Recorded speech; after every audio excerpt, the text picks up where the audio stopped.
In the world of real estate investing, people want to help and are willing to help other people. It's something that I just didn't really realize was out there. And it made it so much easier to stretch out my hand to say, hey, I'm this guy. I'm kind of new, but I'm eager to learn. What can you teach me? What value can I provide back to you? And that just very general demeanor, disposition led to a lot of things. Welcome back to another episode of the Hybrid Real Estate Professional Podcast. Today, I'm joined by Paul Dirks. After 20 years working as a research analyst deep in the heart of Wall Street, Paul had a moment of realization that led him and his wife to start investing in real estate. They took that challenge head on, investing out of state in multifamily properties that required rehab and implementing a strategy known as the BRRRR method. So in late 2017, it led to an introduction to a group of accountants that I actually still work with today, and eventually somebody who's became a mentor, who showed me the ropes as to how he invests. And he, at that time, had invested in over 200 units. And so I realized, well, if he can do it, and he must know what he's talking about, and he's not going to lead me totally astray. That thesis proved true. And in the summer of 2019, we purchased our first investment property. In addition to his directly owned portfolio, Paul now works at a company called Cityside Capital, helping investors access passive income investment opportunities in multifamily, self-storage, industrial, and other asset classes. I realized that it's an industry where there's a lot of people who could use somebody like me who can help them get clear on their financial goals, understand the risks and the opportunities associated with investing in real estate investments, and help them access those investments. And so it's great to be a linchpin for those individuals who want to get involved in real estate, either don't know how today, or maybe they know that they're limited by their time constraints, but they want the equity appreciation potential that can come from owning real estate. We cover a lot of ground from both his personal and professional background, including the exact process he went through before taking the plunge into real estate. There is a lot to learn here, so make sure to stick around through the end. Let's get into it. Welcome to the Hybrid Real Estate Professional Podcast, where we dive deep into the intersection of career, family, and finances. Learn the mindsets, tips, and strategies to help you on your personal journey to build a life of abundance and purpose for you and your family. Now here's your host, Aaron Amin. All right, welcome back to the Hybrid Real Estate Professional Podcast. Today I am joined by a special guest, Mr. Paul Dirks. Paul is a Wall Street veteran, a CFA, a real estate investor, a family man, and much, much more. But instead of me introducing him, why don't we let you introduce yourself in your own words, Paul? Aaron, it's a pleasure to be with you and to be with your listeners. Yeah. So I guess at the outset, married with 3 children, live in Long Island, New York, and in line with your podcast and really your history, and of course, what you're doing here today, I too am a hybrid real estate professional. I'd say if you were to break it down into 3 different buckets in terms of real estate investing, you have your, what I would describe as actively passive, and your passive investors. Of course, active investing is where you may have your own properties, and I'm not very handy. I also, living in New York, don't live in a particularly easy state to invest in from a landlord perspective. I am actively passive in that I have a portfolio of properties out of state.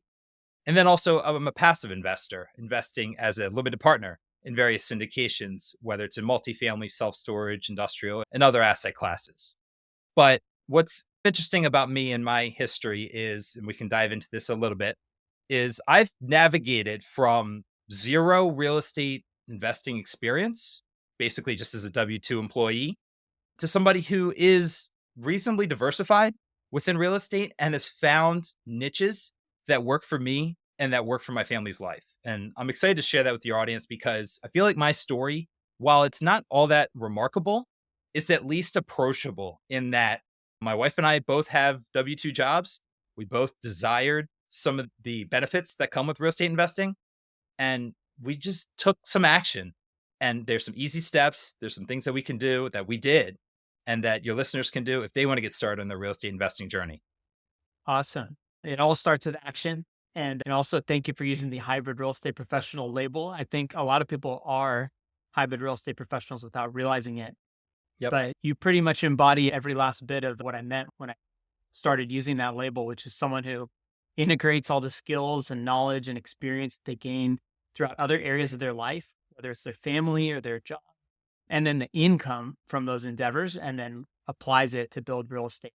So I think you've done exactly that, no doubt. Let's rewind a little bit. So I think I did a little homework on you and listened to some of your podcasts, which we'll plug later. But it sounds, if I recall right, 2009, you entered Wall Street in a more kind of traditional finance role. Can you tell us about that background and kind of what you were doing earlier in your career?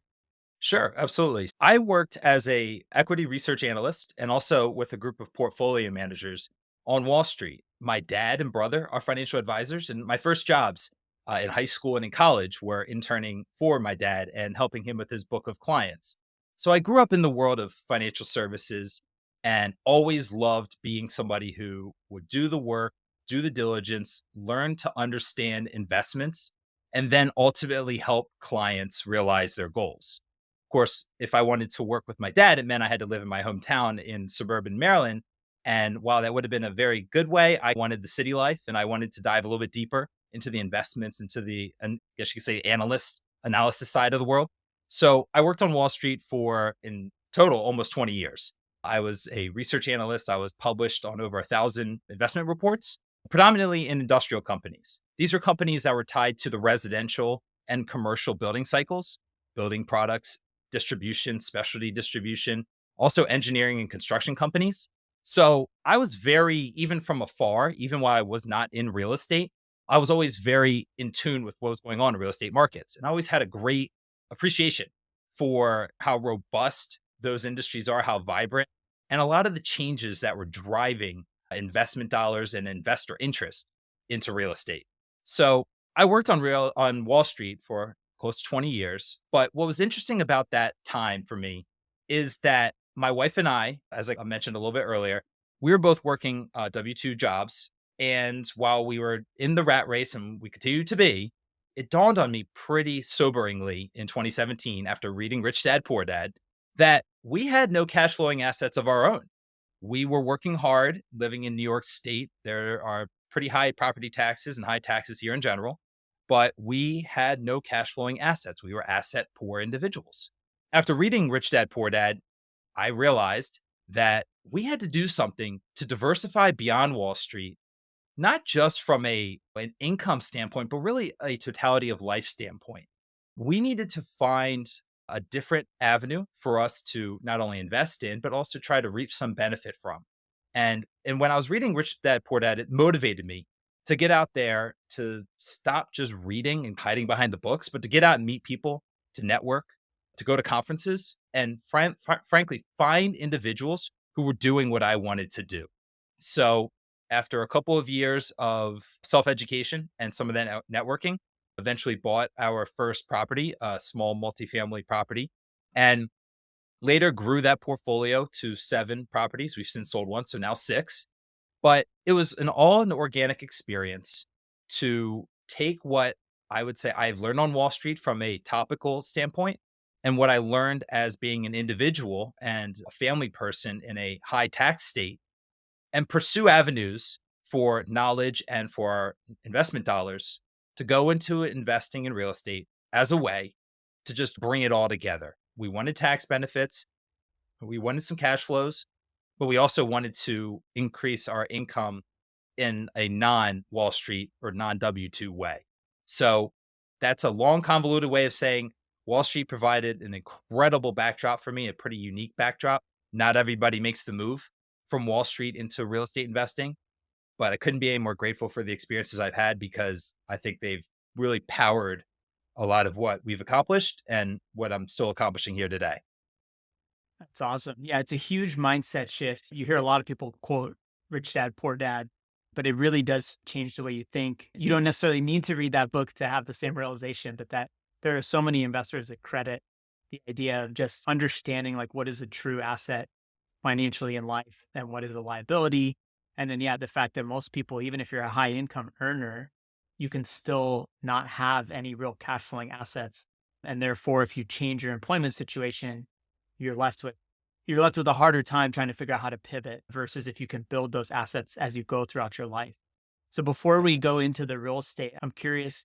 So you spent almost 2 decades on Wall Street. What are some of the skills and just, I don't know, whether it's work ethic, concepts, like what are the things you learned on your time at Wall Street that you feel are served you best when making that transition?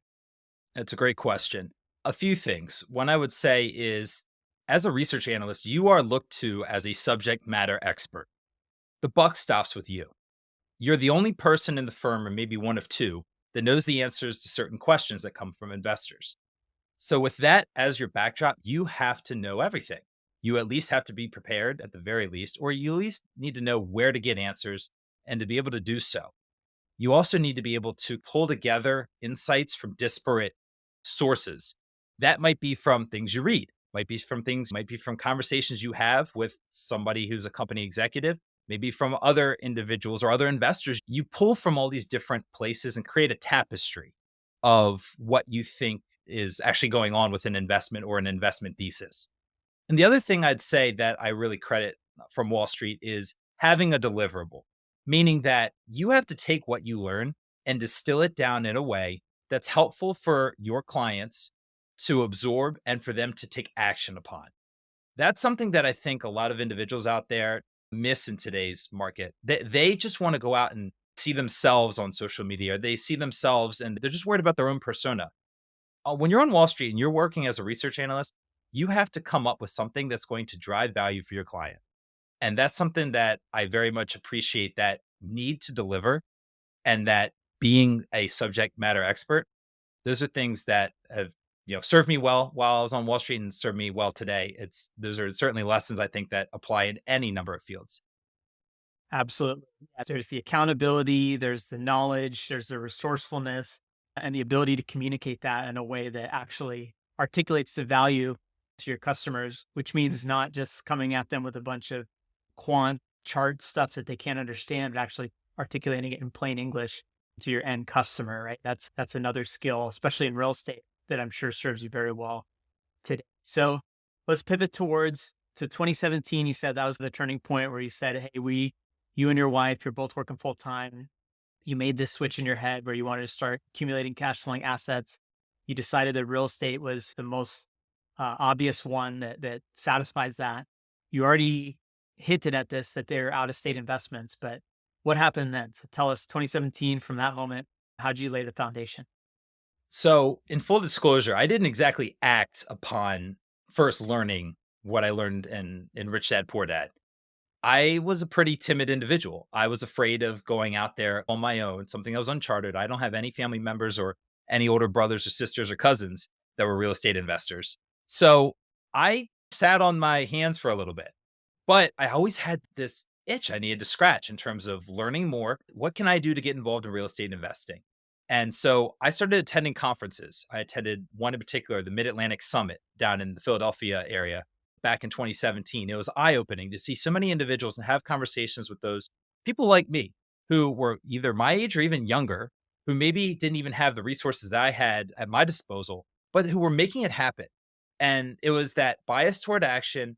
And it was also just being in the comfort of others who understood where you were coming from. And then here's one of the best things that I realized about going to that conference and later at other conferences that validated this. Unlike Wall Street, where it's a very dog eat dog world, in the world of real estate investing, it is a huge market, it is a huge pie. And what that means is people want to help and are willing to help other people. It's something that I just didn't really realize was out there. And it made it so much easier to stretch out my hand to say, hey, I'm this guy. I'm new, but I'm eager to learn. What can you teach me? What value can I provide back to you? And that just very general demeanor, disposition led to a lot of things. And so in late 2017, it led to an introduction to a group of accountants that I actually still work with today. And eventually somebody who's became a mentor who showed me the ropes as to how he invests. And he, at that time, had invested in over 200 units, multifamily, out of state. And so I realized, well, if he can do it and he has these systems down, he must know what he's talking about. And he's not going to lead me totally astray. That thesis, very basic, proved true. And in the summer of 2019, we purchased our first investment property. We purchased the property in an area where I would consider it to be a C plus neighborhood. But the thesis for us was to find a building where we had one tenant and the other two units were uninhabitable. So we knew there was a lot of renovation that had to go into it. It meant we could buy the property relatively cheap, but it also meant that we had a lot of work to do to get the property turned around and stabilized. What's counterintuitive when you're especially when you're a first time buyer is that a little bit messy the property might be, however messy it might be, that actually could mean a little bit less risk. And what I mean by that is it offered an opportunity for us to push the net operating income of the property through rents and moving rents up to a market level. We weren't trying to reinvent the wheel. We weren't trying to set a new market rate for rent, and we weren't trying to buy an asset that had already realized a lot of valuation expansion. We were buying something that was distressed. We were buying something that was value add and something where there really wasn't a anything holding us back. We just needed to move the building back into a way where we could bring in new tenants and drive that NOI higher. So we did that in 2019. After we did that, we refinanced the property. And then when we were able to refinance and take cash out, we just repeated the same cycle and continued that for a few years, building our property with the same seed capital, really following the same playbook. We always had a bias to try to find properties that were value add. We tried to do that because, again, the risk we felt was lower. And frankly, through some of the networking and taking trips, doing due diligence trips of my own, I felt comfortable with the contractors and the team that was built around me, that I built out and that I was introduced to, that they could execute upon the project. So it was weekly phone calls. It was weekly Zoom meetings, or at least video clips that are being sent to me. It was us picking out different designs for these buildings. It was us thinking holistically about how to reorient one property and kind of going through all those steps, which while at first could be nerve wracking, it was invigorating. And that ability to turn something around, to do it thoughtfully, to do it in a risk adjusted manner is something that I believe is repeatable, not just for me, but for really anybody who's getting into the real estate game. So that was in 2019. Again, we built out the portfolio over the following several years. And yeah, it's now become a core part of our family's life. We rely upon that passive income as one of our income streams. And it's all through tried and true playbook of turning around a property and fixing it up and bringing something positive to the market. There's a few threads I want to pull on there. So one is you guys didn't just drop everything, leave your jobs, and go become full-time real estate investors and do a bunch of construction yourselves. You guys found a way to manage that and learn that process. And it sounds like you even a bit fell in love with that process because of what you were learning and because it was an investment in your guys' self. I could see when you're talking that you actually enjoyed the process. I'm sure it wasn't completely without challenges, but you can tell there was some passion behind it. And now look what you're able to build in a relatively short amount of time. Second thread is you used a strategy that's pretty common if you read Bigger Pockets and some of the books out there called the BRRRR method. You buy a property that needs some work or has opportunity to add some value, you rehab it, you rent it out at the higher rent, you refinance it to pull out the extra equity, and then you repeat it. One of the most popular common strategies for taking one injection of money and then being able to parlay that into more and more properties. It's obviously much easier said than done. But one distinction that I think not every investor knows, especially when they're starting out, is that the way that multifamily properties are valued is different than the way that a single family is valued. Single family property in your average neighborhood in America, a 3-bed, 2-bath house, you might be bidding against somebody who's has their family that wants to move in and live there for 20 years and raise their kids. They're going to be willing to pay a very different price than an investor who is going to depend on the rental income. So an investor's price is typically going to be lower than that family who's looking for the dream home. Well, in multifamily, the price of the asset is largely based on the amount of rent and NOI, net operating income, you can produce. So I think in your case, and I'd love for you to elaborate on this, you saw the types of renovations that you could do that would make those adjustments in the rent so that you could immediately have that extra equity. Did I understand that correctly? Absolutely. And I would say too, just to flush this out, like you said, it's not as if it was just smooth sailing. I'm 4+ years removed from that initial purchase. But let me tell you, sending the first wire to purchase the property I had a pit in my stomach, right? I didn't exactly know what I was getting myself into. But there are ways that you can inform your decision. And then at some point, you just have to trust yourself. We are all capable of so much. And when we step back and really think about the things that we've accomplished in our lives, it's because ultimately we place some trust in ourselves.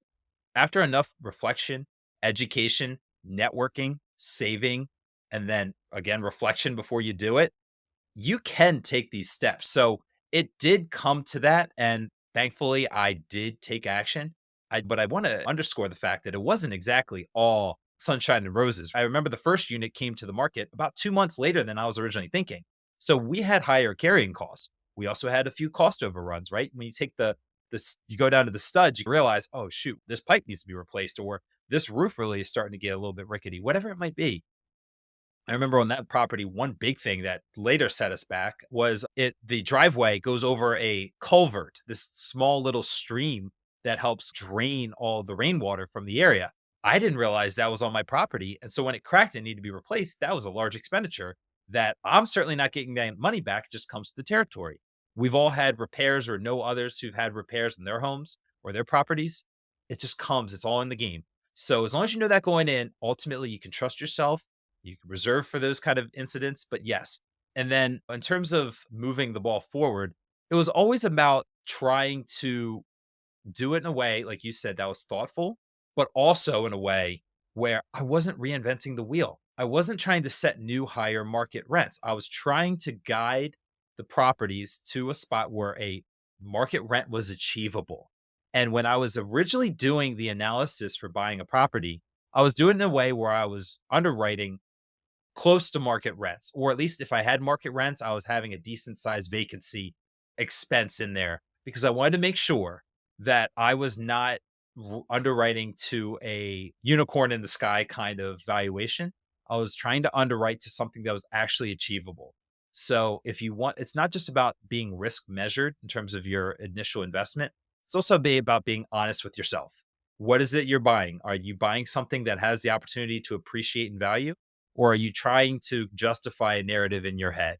Going through that exercise as a first time real estate investor was, again, very rewarding, but it was also brought to mind a lot of different thoughts that come to mind. And I'm eager for your audience to, if they're not already into real estate investing, start taking some of those steps because it will bring you to life. You'll appreciate it. And it's a great way, in my opinion, to diversify your wealth and to, again, grow your income streams. Such good wisdom and knowledge there. And a couple of things you said at the end there that I think we're all guilty of at some point, right? Is when you see a deal that you like and you're starting to run the numbers, you're falling more and more in love with, oh, this is a great investment. But then all of a sudden it doesn't hit the box that you set out for yourself. Don't fall into the trap that most of us do, which is if I just reduce the maintenance budget by this much, then it makes sense. Or maybe I'll drop the vacancy down to 2%. Then it makes sense. You're just manipulating your budget to try and make it look the way you want to. And while that can work, then you're moving away from an informed decision towards a gamble. And obviously, gambling can go one of two ways. So it's not like that you're destined to lose, but it just becomes less of a calculated risk and more of a regular risk. So before we pivot away from these properties, a couple of things. One, so you mentioned there were a few things that you did that helped you feel confident that it was an informed decision. And because you had some value add, I'm guessing that involved learning something about construction or at a minimum, how to estimate those costs. So I want to click on that. And I also want to know who managed these. So let's go there. Sure. So, in terms of getting my hands around the initial really project, one thing I found very helpful was to get not only an inspection, but also get an appraisal on the property currently as is. And then when you talk to an appraiser, you can get a bit of a sense as to what it may appraise for if it's totally fixed up. In this case, I was able to get an appraisal for the property that pointed to the fact that it could actually be worth more by about, at that time, 10% more today than what I was buying it for. So immediately I felt as if there was some margin that was positive, right? That I'm buying at a good price or a reasonable price. That was important to get that inspection and that appraisal. The inspection obviously provided eyes to everything that could be wrong with the property that I did need to fix up. And then the appraisal, obviously, for what I was actually buying here today, and then where it could go. In terms of understanding the construction, again, I don't come from a construction background. Many real estate investors, frankly, don't. But I learned very quickly to not only try to learn about the construction process through reading, watching videos, understand, talking to some of my contractors here who help me out with projects around my house, picking their brain, but also doing the weekly videos with my contractors and with my property manager who was overseeing the construction from out of state. I would be able to learn from them, see what they were looking at, and I would save those videos and see the process in action. I would say one of my big learnings was certainly whatever budget you think you have for renovation, I had an extra reserve. We depleted that and then some. Sometimes when you go down to the studs, you don't realize what else could or should be fixed. And you start getting into this discussion in your head, really, where some of the expenditures that you think are going to be coming in years 2, 3, or 4, you really should pull into today because the studs are down. You can redesign the space in a better way. You can make a more informed, intelligent, optimized solution for yourself as the owner and then for your tenants if you just get it done today. So that was one big learning for me to take the kind of 4 or 5 year CapEx plan, think about what those dollars might be, and make sure you have the reserves today to potentially accommodate what those might be. That was a huge thing for me. And with that, because we had some of those cost overruns and some of those other projects that came in, at least in the initial period in year one, I I learned about all the trades, electrical, plumbing, roofing, pavements outside. We also on that particular property, we considered building an additional structure. So I was talking to surveyors and talking to architects. I later realized and learned from talking to the local municipality that because of a density measure, I wouldn't be able to build, but still going through that process and learning that kind of side of the business and that side of the industry. So it's again, an illuminating project, an illuminating experience. The whole thing start to finish, from first due diligence to actually completing the last renovation took over a year. But man, there's so much that came from it, and I really almost wish for every, new investor that they have one project that they do, especially early on, where they get a flavor for all of this, see what resonates with them, see what parts they enjoy, see some of what they read about, what they watch on YouTube come to life, and then be able to tell about it. It's a very fun experience, very rewarding experience, and even to this day, I'm very proud of the fact that we brought 2 units that were uninhabitable and gave homes to 2 different tenants. One of those tenants today has a young family, and it just makes me smile. That's so cool, man. And a few things to highlight there. Right? You didn't go in and deplete every penny in your checking account and buy a property with no reserves to do the construction. You intentionally went out and it was part of your strategy to find a place that needed work, one occupied unit and two that needed were uninhabitable and had the opportunity to add value. That was your strategy. That wasn't an accident. You were well capitalized. It sounds like you were on stable footing in your life and you had a partner and a support network. You had mentors, you had a team. All of these things de-risk a lot of those things that make people feel anxious when they go into investing in real estate because you get up on the edge there. You want to do it. You've done some research, you picked some markets, but at the end of the, like you said, you have to trust yourself, trust your decision, and you had all the tools. So, what other way was there going to be to learn all of it other than actually doing it at that point? So, I think that's such an important lesson for any of the listeners here. And I don't own any multifamily myself, at least directly. But I think that is a definitely very viable strategy for a lot of people, especially if you're looking for cash flow. And then, like you said, to recycle and pull out some of that money. Okay, so we covered your early career, your entry into actively owned and managed real estate. What about, so you built a family along the way, right? You have 3 children, is that right? Correct. So when did that all happen and how did that play into some of your decision making to make that switch? So my kids were born 2015, 2018, 2022. So a little bit spread out, different points along the journey. I would say our first child was born around the time we bought our first home. Our second child was born when I was contemplating and then eventually soon thereafter getting into real estate investing. And my third child was born right before going on and making this new pivot out of Wall Street into what I'm doing today. I will say, as I've gotten older, as and having kids, I kind of realized something about myself. I mentioned earlier in our show here that my dad and my brother are financial advisors. And that was my first kind of foray into the professional world, or certainly into the financial world. And again, I think being a steward of somebody else's capital is one of the most noble jobs in the world, one of the best things, because you're helping that person and that family grow their wealth. I realized as I got older and certainly had kids of my own that I still held and hold today that call to do that, to serve in that capacity. I also realized that when I was working on Wall Street, I wasn't exactly serving the people I wanted to serve. I was serving a lot of institutions, a lot of hedge funds. It's a very different world, like I alluded to.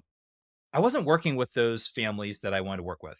So, wanting to do more into real estate investing and also serve individuals and families, it took me to the world of passive real estate investing. And what's great about passive real estate investing is that I use it as a complement to what I'm doing as an active real estate investor.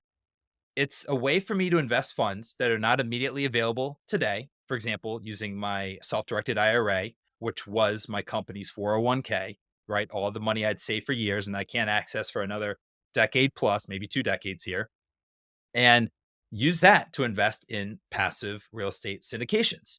I've realized that when there's an awful lot of people out there who could be investing in passive real estate syndications, but don't know about it. It was only in 2012 with the passage of the Jobs Act where mass marketing of real estate syndications became possible. It was only in the last several years where we've had the explosion of tools and resources and technologies that facilitate quicker, easier out of state real estate investing. You've also had in the last several years, I think, an increased need and interest in diversifying investments away from just being on Wall Street. And so you put all those things together, and there's a huge interest and still continued demand today in passive real estate investing. I realize that it's an industry where there's a lot of people who could use somebody like me who can help them get clear on their financial goals, understand the risks and the opportunities associated with investing in real estate investments, and help them access those investments if they choose that it's suitable, but do it on their own terms. Because again, not everybody is actually able to take on the full management of a family or of a property, like a multifamily property, or of their own real estate portfolio. Or they're not even able or don't feel comfortable hiring the property manager to run it for them. They want to be entirely passive. So I help investors, many of which are accredited, some are non accredited, depends on the syndication, to invest passively as limited partners in real estate syndications. And so it's great to be a linchpin for those individuals who want to get involved in real estate, either don't know how today, or maybe they know that they're limited by their time constraints, but they want to get into real estate because they want to access the tax benefits. They want to access the cash flow, the passive income opportunity, but they also want the equity appreciation potential that can come from owning real estate. And it's not just multifamily.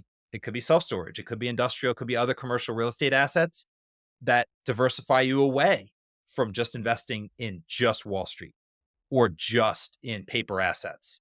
That is to me is this great big open runway and frontier. And it's really exciting to be in a spot where I can help individuals find this and find this world and see how it could fit for them and solve a pain point for them as they think about achieving their financial goals. Today's episode is brought to you by the Remote Real Estate Academy, the community I launched last year where I personally coach investors and empower them to buy rental properties anywhere in the United States. My business partner Nathan and I have a collective 15 years experience with over 20 cash flowing out-of-state rental properties. We provide a step-by-step playbook on how you can build your own portfolio and start accessing the life-changing benefits of real estate investing starting today. Go to remoterealestateacademy.com for more info, or better yet, shoot me an email at aaron@aaronamin.com with subject line RREA, and I'll throw in a special bonus for podcast listeners who join the Academy. Now let's get to the show. I think you started parlaying into what you do today. I believe you just recently joined a company, right, that was previously established and you're now partner there. Can you just tell us a little about the company you work for now? I think you already explained the concept, but what's the exact business model and who you serve? Sure. So I'm a partner at Cityside Capital. My two partners and I, what we do is we help educate and provide access to passive real estate investments. Those investments could be syndication on a particular property. It could be a syndication into a fund. It just depends what's offered by the sponsors that we work with. We are registered representatives. What that means is we are FINRA licensed financial professionals.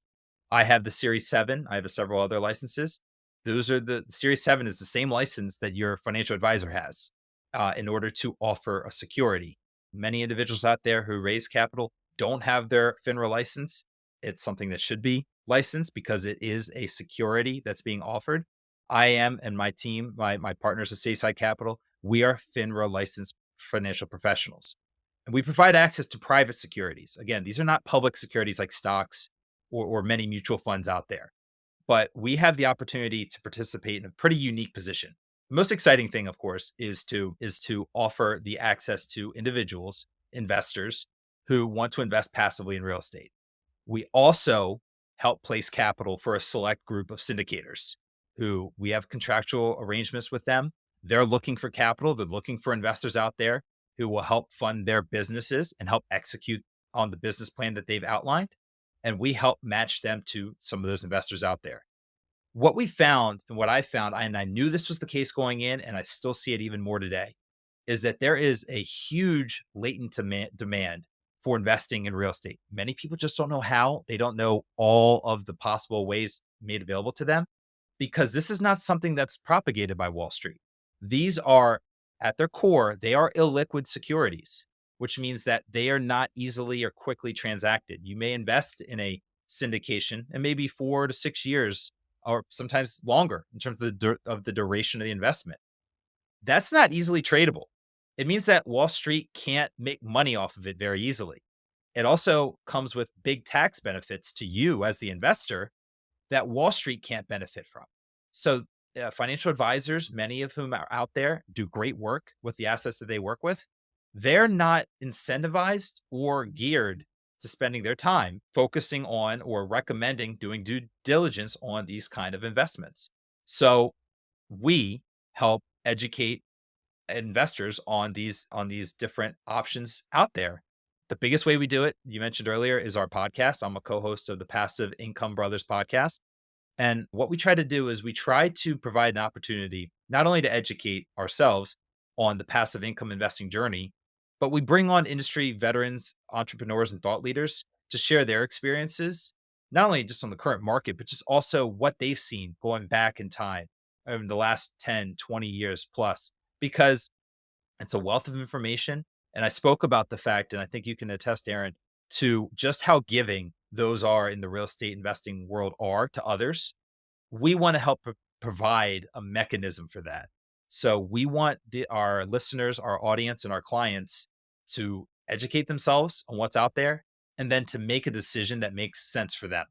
So that's what we do at Cityside Capital. It's education, it's access, and we're all about trying to help individuals achieve their financial goals, many of which traditional Wall Street investments and traditional kind of reactive advisors aren't helping individuals and families achieve.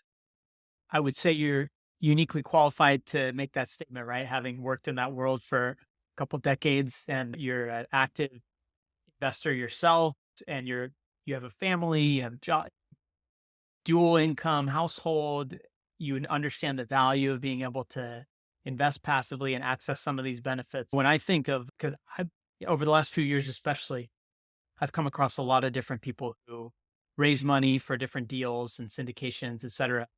And what makes someone stand apart? Oftentimes it's would I trust this person with my money? Not only from a licensure and legitimacy standpoint, but also just like from a compatibility standpoint. Does this person understand the goals that I have and what I'm trying to unlock by Mhm. investing my money with them? So can you talk about like beyond the licenses, like what is it that someone should look for when they're trying to make one of these decisions with a large chunk of their money? Sure.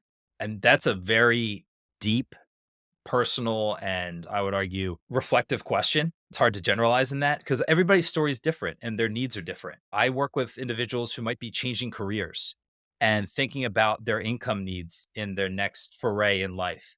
Maybe they're just starting to be able to access their 401k in terms of being able to make it a self directed IRA. And they're looking to diversify into other properties, into other asset classes that they haven't been able to get into. I've worked with individuals who maybe have two spouses that are working. One of them might need to step back because of a growing family, but maybe there's an income need that needs to be stepped into over the next year or two where they're looking for a little bit more current period income. There could be other individuals who are getting later in life. They're trying to think about how they can maybe create their footprint for having more income, passive income, as they start to consider exiting the workforce and doing it in a way that's tax advantaged. So it's a many different factors that are very personal and reflected, and it's a reflection of where you are in your life and your family's life. I would say, though, on an individual investment level, it's about finding sponsors who it's easy to say you want to find somebody that's experienced, and that's certainly true. But there's many things that come to light in terms of getting to know somebody, going to visit with them, visiting their sites, understanding who's working with them, trying to find where the potential bottlenecks or sensitive points are. How vertically integrated are their operations? How much of their proposed financials are attributable to a successful exit 5 years down the road versus what's actually in their control here today? There's many different investment and investment specific factors that come into play. So it's really hard to generalize on those just here in one answer. But again, having those conversations with individuals, you can start to hear and listen to what it is they're looking for and what they're looking to achieve. The most exciting thing is when I help explain to them that there are investments out there that can help produce tax advantage cash flow that can help meet their needs over the next several years and not necessarily sacrifice their principal. It depends on, of course, every investment is at risk, whether you're in the stock market or whether you're in a real estate syndication. There is a chance it goes to zero. Let's be abundantly clear about that. That said, for those plans and those sponsors and those syndications that perform well, you have an opportunity to do well from an equity appreciation potential and enjoy current period income along the way. There's a lot of things that can be done intelligently with investments that can help weave into your family's life design. And it's exciting to be able to work with different investments, different investment classes out there that can help those people and help those clients achieve what it is they're actually truly after and maybe not what they're able to achieve by investing solely in Wall Street assets. I love it. I love it. You said weave in your family's, I forget exactly what you said, life design, I think it was. And also just like learning what is it that they're trying to accomplish, educating them on a number of different ways they can get there, the different levels of risk you can take along the way. And I heard you say something on your show that I thought was really prudent. It was people think that when you're making a passive investment, that you have no control whatsoever. But the way you said it was no, you actually have a lot of control up front before you Yes. make the investment, right? You're really, it's up to you where you deploy your capital. It's your money. And so it's incumbent on the operators, the sponsors, people like yourself to earn that opportunity to deploy somebody else's money by educating them that, hey, this is the right investment for you based on what I know about you. But the individual investor has a lot more control than they think. And then they get to benefit from the fruits of whatever that investment is without having to do the work, right? It can become a best of both worlds situation done correctly, but it has all those Yes. same moments of anxiety that you probably had before you bought that first apartment building. First time Yep. you make a passive investment, you think, holy crap, I just wired $100,000 to some person I probably only met on Zoom. There's those moments of anxiety aren't going to go away, but you can learn to trust yourself and learn what to look for so that you can sleep well at night, knowing your money is doing some work for you in such a magical asset like real estate. Yes. There's a lot in your control as a passive investor up front. And the thing that I like to share is that it is a distinct honor and privilege for any sponsor to have you as a limited partner investor. So they need to earn your trust. They need to earn the spot in your financial picture. They need to be the right fit at this present time for what your goals are. And I'm here simply as somebody who can help offer access to a select number of those sponsors. And if it's a fit, great. And if not, I just want to have the conversation with any of the individuals or clients out there to hear what is on their mind, what it is that they're looking for. Because I found while on Wall Street, You are one of them. You are a cog in the machine. You are, in many cases, just another client. Whereas you're on this private side of the world, you're in the real estate syndication world. You might be one of a couple hundred limited partner investors in a particular syndication. You are somebody that the syndicator wants to have as a repeat investor. They absolutely want to earn that. But you have the leverage. It's your money, it's your capital. So invest with those that are aligned with you and invest with those who help you achieve what it is that you want. It's just exciting to be a part of that journey for those individuals. That's so cool. There's probably 10 different topics I'd love to ask you about. So it sounds like I'm going to have you back on again soon. But Paul, where can people find you? How can they get in touch with you? And any other final words you have for the audience here? Sure. Again, it's been a pleasure to be with you, Aaron. So you can find me on LinkedIn, Paul Dirks, Dircks. Our website is citysidecap.com. We're Cityside Capital. Phone number 844-289-1075. Again, that's 844-289-1075. And maybe parting thoughts here that just come to mind. And again, it's a pleasure to be able to speak about my real estate investing journey as a hybrid real estate professional. My journey, again, I don't believe it's totally remarkable. I really believe that the things that I did and the steps that I took and take today are entirely repeatable. I just might be one step ahead of certain individuals who haven't yet had the opportunity to take the steps that they need to take. But today, what you have in your control is a great amount of potential. So get clear, get crystal clear on your goals and start to chart your direction forward. When you do that, you have the opportunity to also implement some systems that can help keep you accountable. Make sure you keep going. It's easy to get a little lazy and lie to yourself. Stay true to your goal and just commit to taking action. No one's coming to save us. And you don't have to know all the answers. I certainly don't. I never will. But there are people, and there's a lot of them in the real estate investing community who can help.